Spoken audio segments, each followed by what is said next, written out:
Three Deep South. It's a college football podcast brought to you from the great state of Arkansas.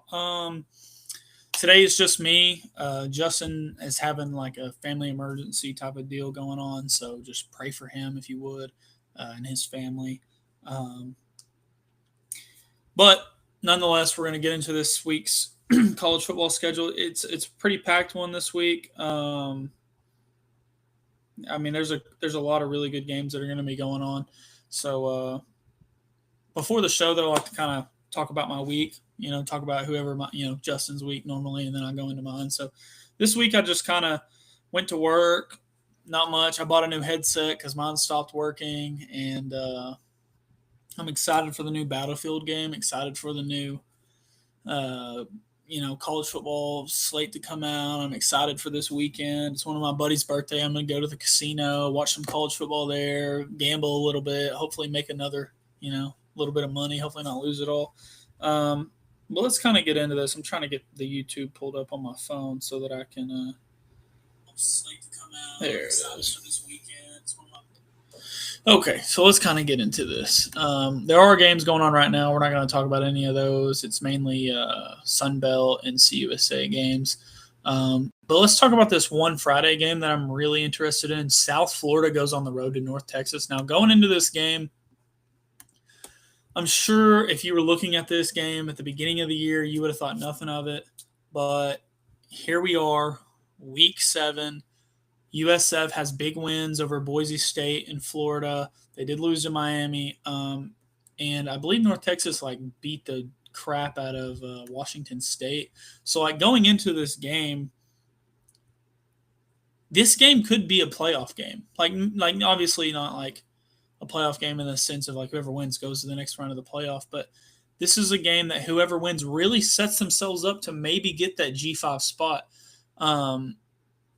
I mean, so far this year, North Texas hasn't played anyone necessarily to the caliber of South Florida, but it is a home game, and Vegas is favoring the Mean Green at home by 1.5 points.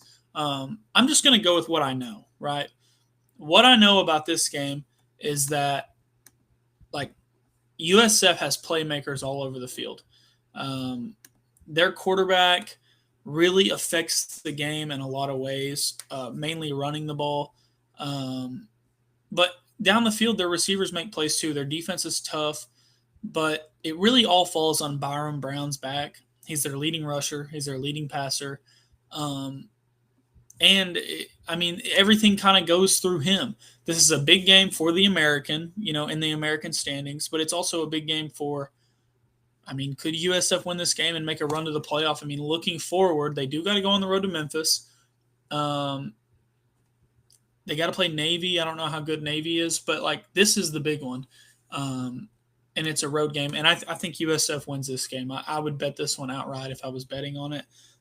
Just based on what I know and what I've seen, I think USF is going to be – they're just going to do what USF does and what we've seen them do this year. They're going to control the game on the ground. They're going to make stops, and they're going to make you stop Byron Brown. And so far this year, outside of Miami, who I think might be the best team in the country right now, no one has been able to do it. So I'm really interested in that one tomorrow night. I think it's on CB. No, I think it's on ESPN. Yeah, it's on ESPN2 at 6:30. Let's kind of get into the Saturday slate.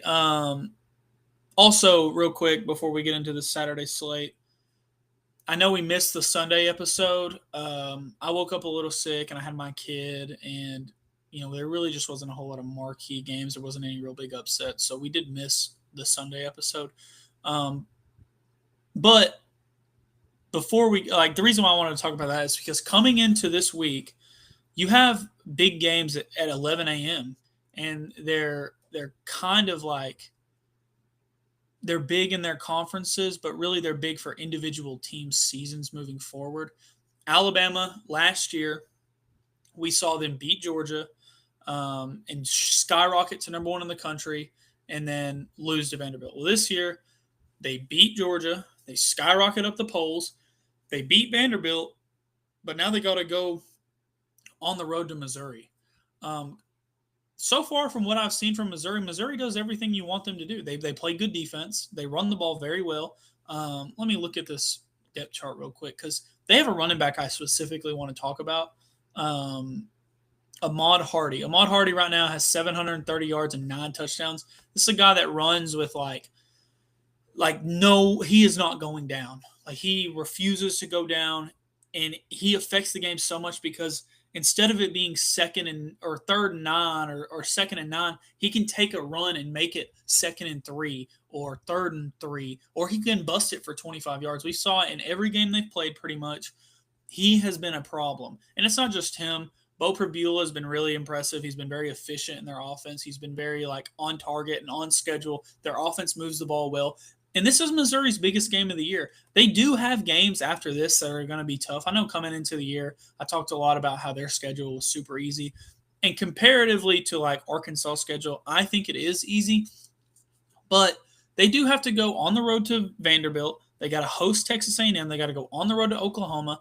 This is a game right here that, if you win this game and then you beat Vanderbilt, which I think they're a better team, and then you maybe beat Oklahoma, you could see Missouri in the playoff. This is a big week for them, but you got to win this one. You got a home game against Alabama, I think they're the home team. Sorry, I'm having to go back and forth to ESPN. It's a home game. It's in Columbia. But on the flip side, Alabama, with Jam Miller especially coming back, their run games looked a lot better. Ty Simpson, to me, looks like the best quarterback in the country as far as efficiency. He just doesn't make mistakes. I think this is a big game for Missouri. They're going to come out fired up. I hate that it's at 11. I would really like to see Missouri with a little bit more of an advantage at a 3:30 or a 6:30 slot. But I think I'm going to take the Tigers in this game. That's weird to say, but I feel like this is now. I'm going to take Alabama. I'm going to take the Tide. I know I just flipped right there, and I'm wishy-washy. I'm going to take Alabama on the road. But I really like Missouri. I hate Missouri. I don't like Eli Drinkwitz.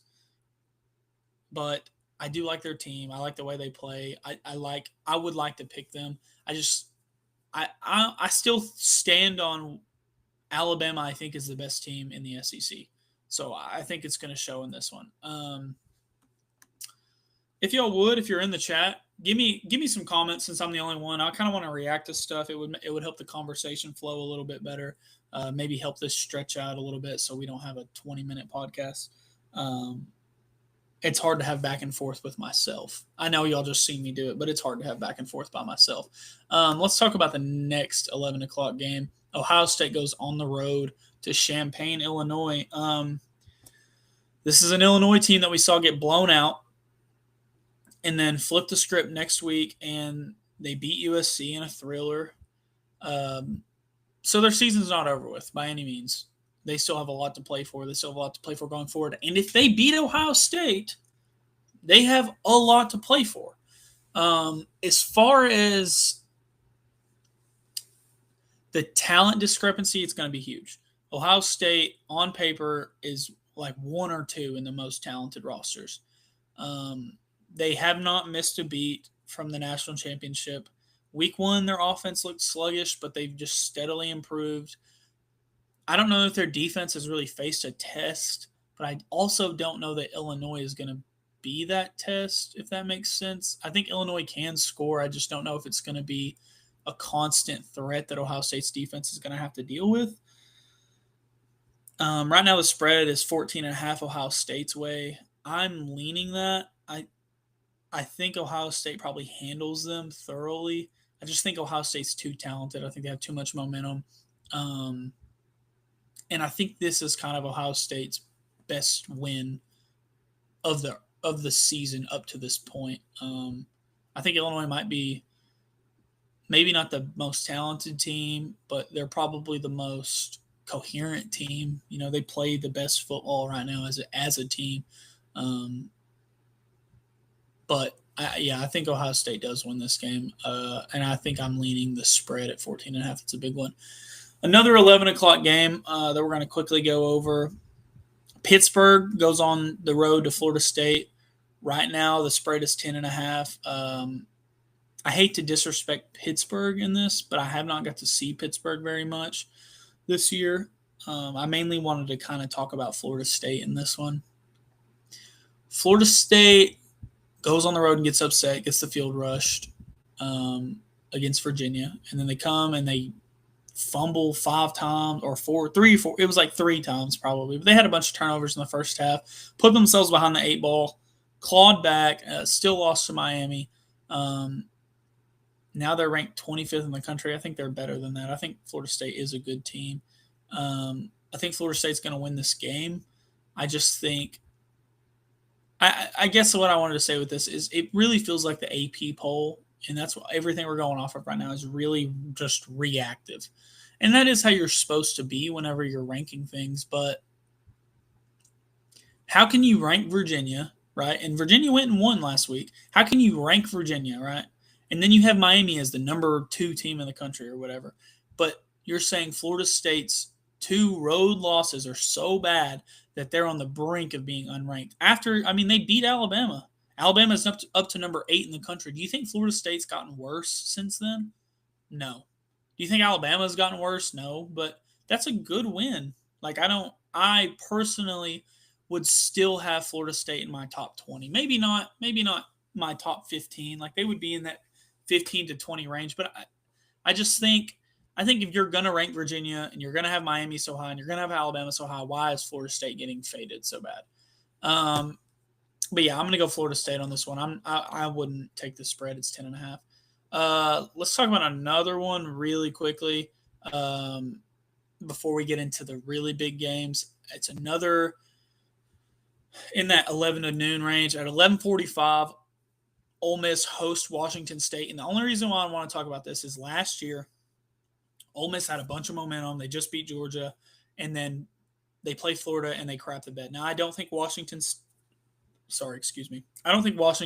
is a tenth of the talent Florida has. But I do want to say, I'm not going to watch this game probably, but I might keep an eye on it. But I want to see Ole Miss's focus coming out of a bye week after all this momentum, stay intact. I want to see them cover this spread. It's at 31.5. And the schedule gets infinitely harder from here for Ole Miss. So prove you're the number 4 team in the country.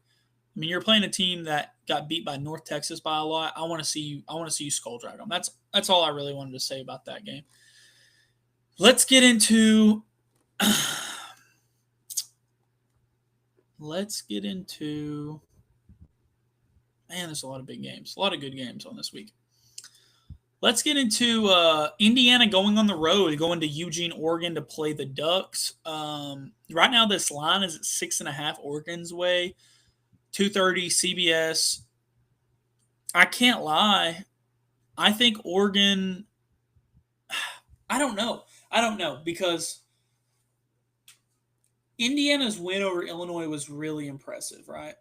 And Oregon's win over Penn State looked really, really, really impressive. And then Penn State went and lost to 0-4 UCLA. So I want to pick Oregon. I really do. I want to pick Oregon. But is this the coming out party in a sense for Indiana? Because, you can beat Illinois. That's cool. Illinois isn't in the top tier. Illinois hasn't been to a Big Ten championship. Illinois hasn't made the playoff. Illinois hasn't won big games. You know what I'm saying? But Oregon has, okay? And if Indiana can go on the road and beat Oregon, is this the arrival of Curt Cignetti's team? I would say so. I would say if Indiana goes on the road and wins this game, Indiana becomes a favorite in the Big Ten. Maybe not the favorite. I wouldn't favor them over Ohio State on a neutral field. But if Indiana can go on the road and beat Oregon, they have arrived. Which is crazy to say because prior to Curt Cignetti, they have never won 10 games. And now here they are, top 10 in the country, going on the road. Everything's in front of you. Saying all that, I am going to pick the Ducks just because Dan Lanning, I love Dan Lanning. I think he's a great football coach, great motivator. His teams rarely just don't show up. Now, we saw it in the Rose Bowl, but that was against the eventual national champion. They kind of buzzsawed a lot of people in that run. But I think Dan Lanning gets his team focused again, and I think they handle Indiana. I would lean Oregon spread on this. Okay, let's talk about the next one. The Red River Shootout at 2:30. It's at the Cotton Bowl in Dallas, Texas. Oklahoma Sooners travel to Dallas to play the unranked Texas Longhorns. Right now, this line is sitting at OU 1.5. I think Oklahoma covers that spread, but I don't think it's because Oklahoma blows them out. I think Oklahoma wins this game by a touchdown. Um, but the weird thing about this is I've seen this game have two NFL quarterbacks on Oklahoma's team and kind of a bad Texas team, and Texas almost won the game. Texas going this huge lead, and it takes this crazy Oklahoma comeback. I've also seen Texas just hang around in these games and win. I've seen Oklahoma do the same thing. This is not a game that I feel comfortable predicting at all.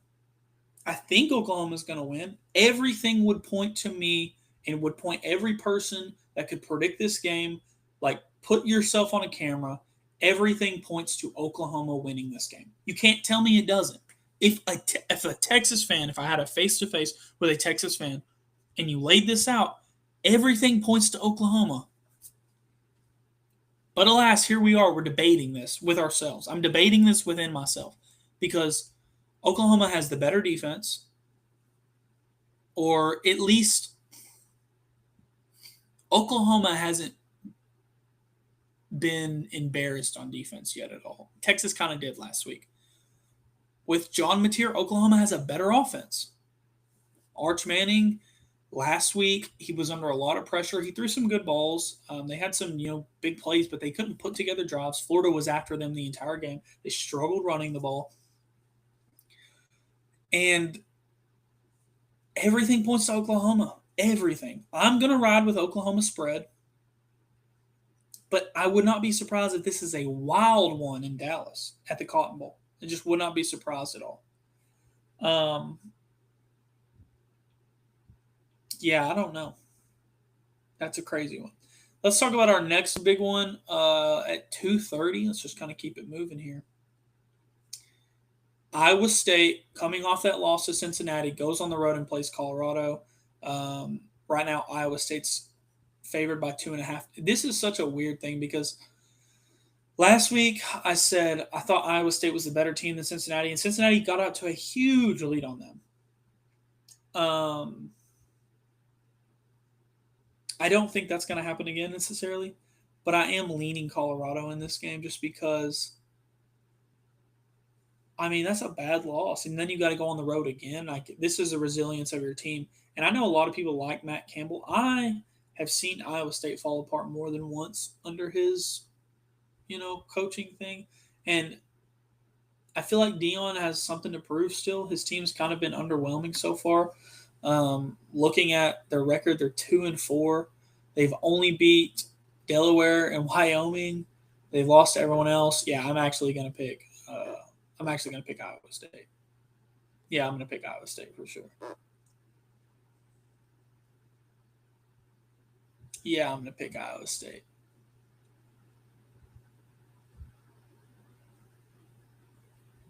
Colorado is just they haven't beat anyone. Like they've competed in a lot of games. Like even I didn't watch them last week, but I watched them play at Houston, and they competed with Houston. Houston just outpaced them kind of. They competed with Georgia Tech. Haynes King took that game over at the very end. They obviously competed against BYU, but I think Iowa State wins this one. I don't know. I'm not a huge fan of the Deion experience. I just don't think Deion can get that ship righted in a sense.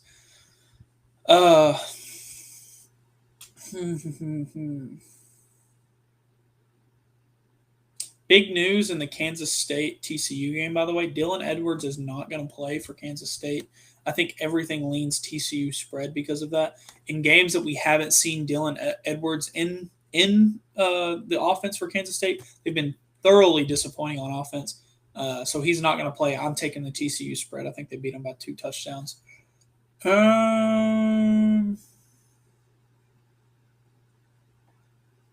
are we at right now? Because I feel like I'm flying through stuff. Yeah, we're only at 20 minutes. Like I said, we'll have a 20-minute podcast.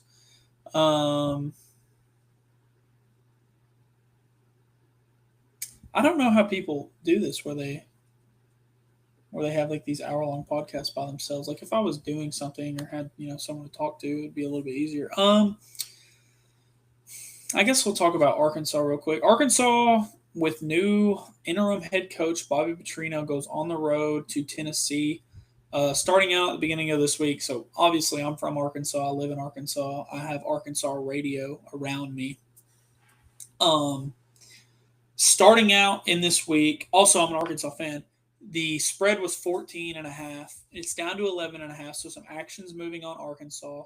Bobby Petrino's kind of came out and talked about how they've been practicing with the noise. The noise, it should not be an issue. But I don't want to even think about the Notre Dame game because I feel like that was a team that gave up. That was a team that knew that they were going to lose. It was over. They didn't care. They weren't giving the effort that you would expect from what I still think is a decent football team. And their offense didn't give any effort in the second half, and they really didn't give any effort after the first quarter. Defense obviously couldn't stop anyone. So the key to this game for Arkansas is limit big plays because Joey Aguilar, like in the second half of that Georgia game, the reason why Georgia was able to come back in that game was because Georgia limited big plays, made Joey Aguilar make plays. They shut down the run. That's what Tennessee wants to do. Tennessee wants to run the football, right? Josh Heupel spreads you out and runs it right at you. To say all that, I don't know if Arkansas can stop the run. They have not proven that they can stop the run. Okay, they haven't. Josh Heupel, if he watches the film, he can see that with his own eyes. If you've watched Arkansas football at all, you can see with your own eyes. Arkansas has not been able to stop the run. Arkansas has not been able to stop big plays in the pass game. I don't know what to expect.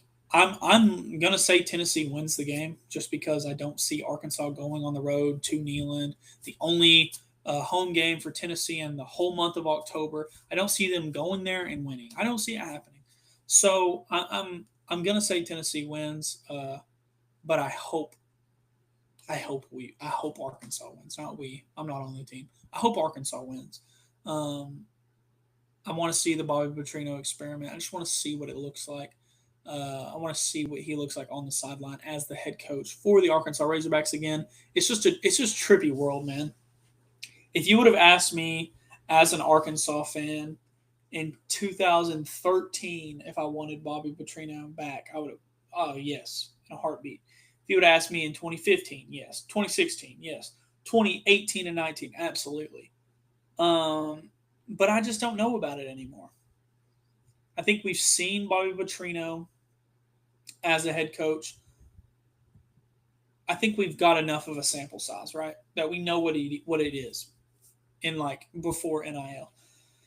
He normally has like 3 or 4 good years, and then it tapers off, and then he leaves in a flaming ball, right? Did the same. He did it at Arkansas. He did it at Louisville. Did it at Louisville twice actually. Well, the first time he left, he went to the NFL. They were really good then, but so I don't think it's good for the Arkansas Razorbacks if they win this game. I don't. I mean, as a fan, I want them to. As a fan, I'll never cheer against them. I'll never cheer for negative things to happen. I hope they win out, you know.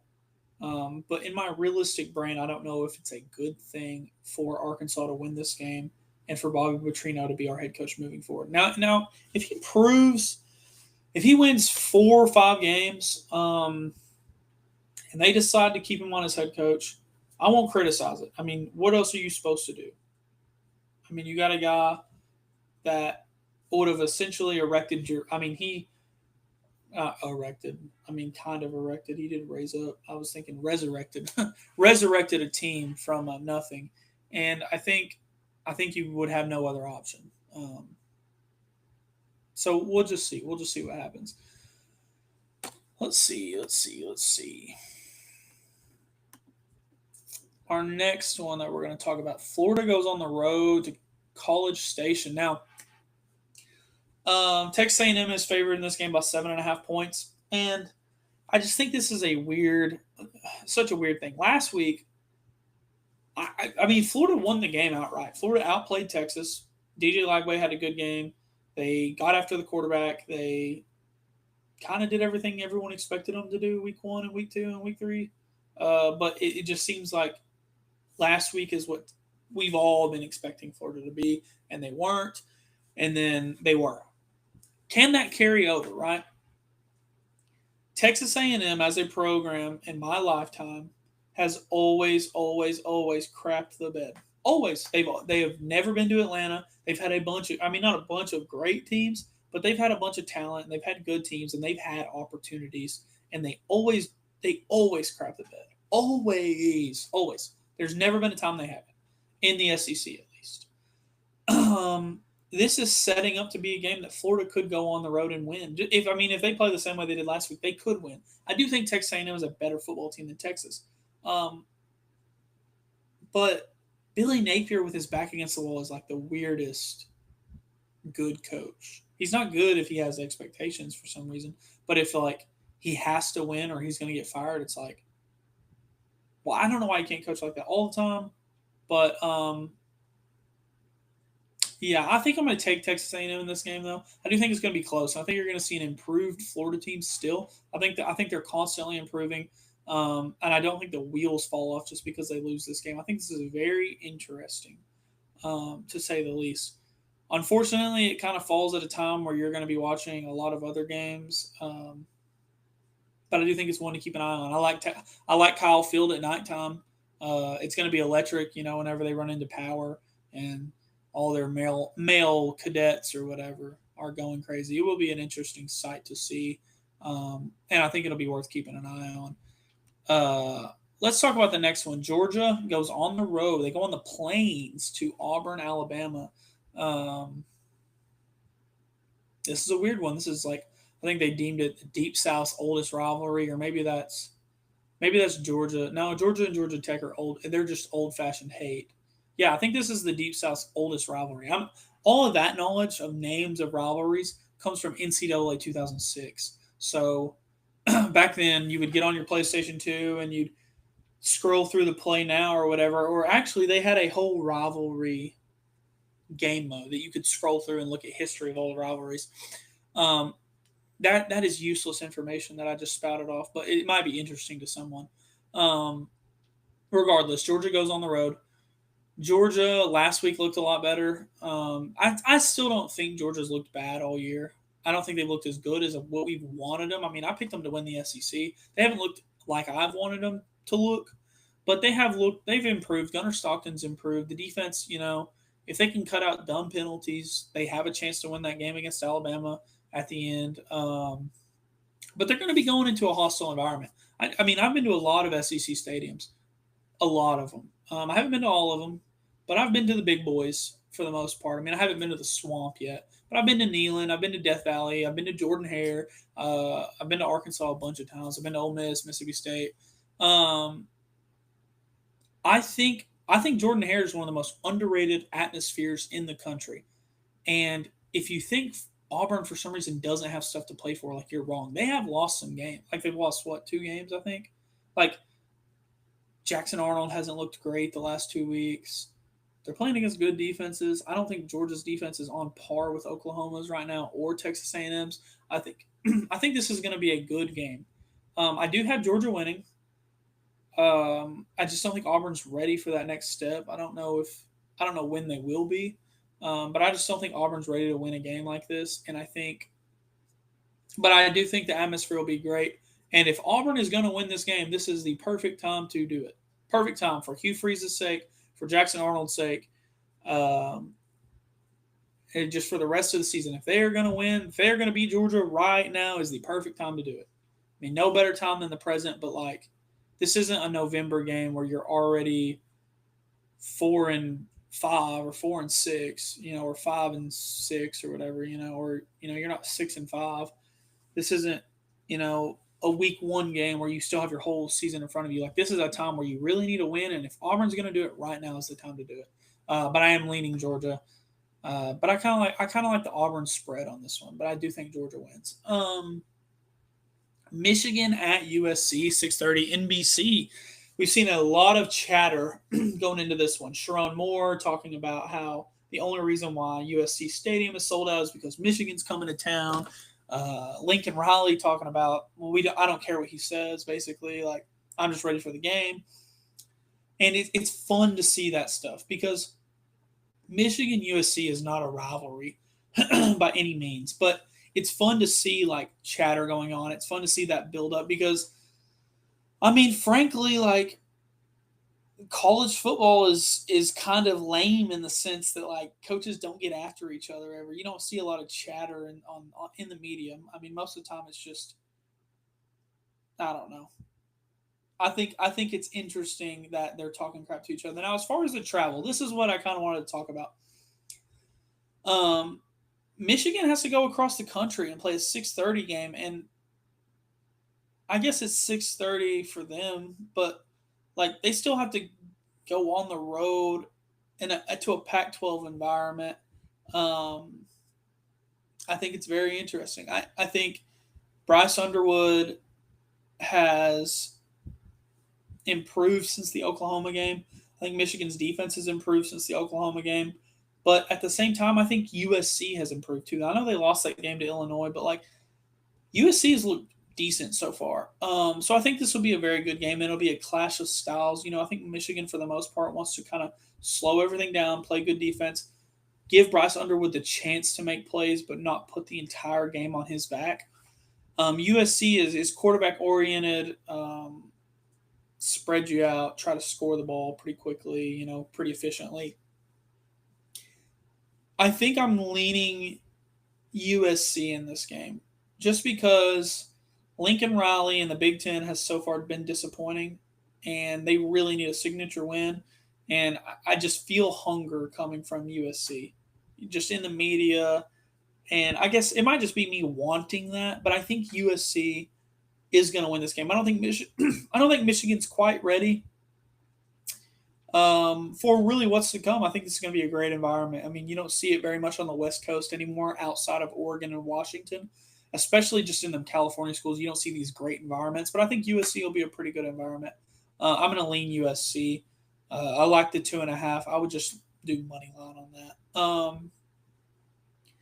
And I know I'm flying through this, and I'm sorry, but it's just going to be the way it is. But last game I'm going to talk about, South Carolina goes on the road to Death Valley. They play the LSU Tigers at 6:45 p.m.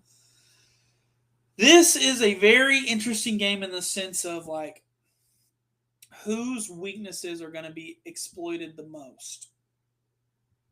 And what I mean by that is South Carolina's defense is not very good at all. They're not very good at all. LSU's offense is not very good at all. So I think last week showed you, or was that last week? 2 weeks ago showed you that a running quarterback can make plays on LSU. But I mean, and this is universal. A running quarterback can make plays on a defense. It just is what it is. It's hard to account for all those options, especially now in college football, as much as the RPO and the spread and just the eye candy. Like a rushing mobile quarterback is going to make plays, right?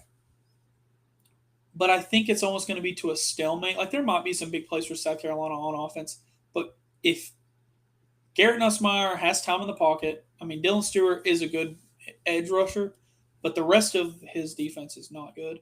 I think LSU will win this game. I don't know about the 9.5. We'll just see. This is an uncomfortable game to bet because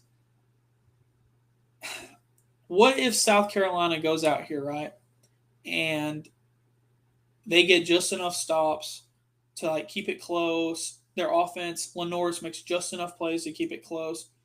Like LSU could find themselves in a 16-16 game in the fourth quarter, and like that place will be rocking. And But I don't feel comfortable taking LSU at 9.5 because I don't know that LSU's offense can score like that. I don't know that.